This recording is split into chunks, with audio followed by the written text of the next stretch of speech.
अस्सलाम वालेकुम। आज बना रही हूँ बहुत ही मज़ेदार सा सॉफ्ट सा केक। और ये केक मैं बनाऊँगी ब्राउन शुगर के साथ, यानी कि आप इसे कह सकते हैं ब्राउन शुगर टी केक। बहुत ही सॉफ्ट तैयार हुआ है। आप इसे शाम की चाय के साथ सर्व कर सकते हैं और वो तमाम लोग जो डाइट कॉन्शियस हैं वो भी इस केक को खा सकते हैं और इन्जॉय कर सकते हैं। तो किस तरीके से ये मैंने केक बनाया, आइए इसकी रेसिपी को देखते हैं।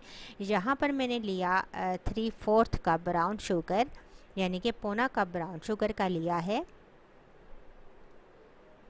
हाफ कप मैंने लिया है मैदा, 1/3 cup oil, 1 teaspoon baking powder, 2 अंडे, 1 टेबलस्पून कोको पाउडर का और कुछ नट्स हैं जो मैं ऊपर से स्प्रिंकल करूँगी।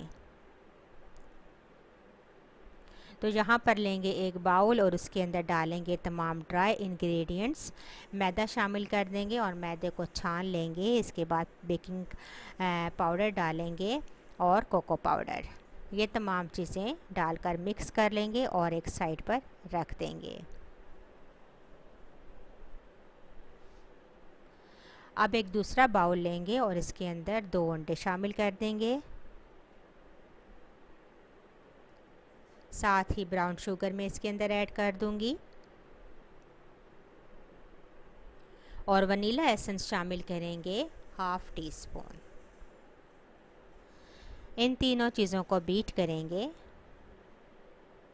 यहाँ तक कि अच्छा सा फ्लफ़ी सा हमारे पास बैटर तैयार हो जाए।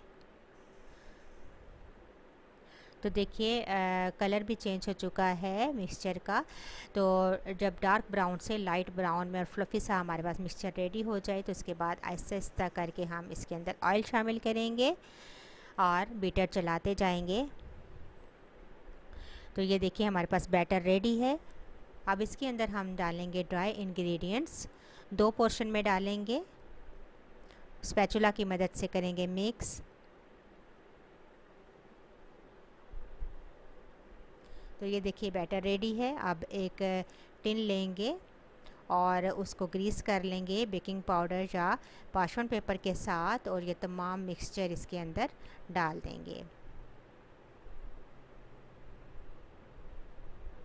टैप करेंगे ताकि एयर निकल जाए और जो नट्स मैंने रखे थे वो इसके ऊपर स्प्रिंकल कर देंगे बहुत अच्छा सा लुक देने के लिए। तो मैंने इसको बेक किया 150 पर 25 मिनट्स के लिए। तो बहुत ही ज़बरदस्त हमारा ये सॉफ्ट सा केक तैयार है। पार्चमेंट पेपर को मैंने हटा दिया। ये देखिए बहुत ही सॉफ्ट तैयार हुआ है। आप इसे शाम की चाय के साथ एंजॉय कीजिए। तो बहुत ही मज़ेदार और बहुत ही सॉफ्ट सा केक हमारे पास रेडी है। ज़रूर ट्राई कीजिएगा और मुझे अपना फ़ीडबैक ज़रूर दीजिएगा। इंशाल्लाह एक नई वीडियो के साथ दोबारा हाज़िर होंगी। अल्लाह हाफ़िज़।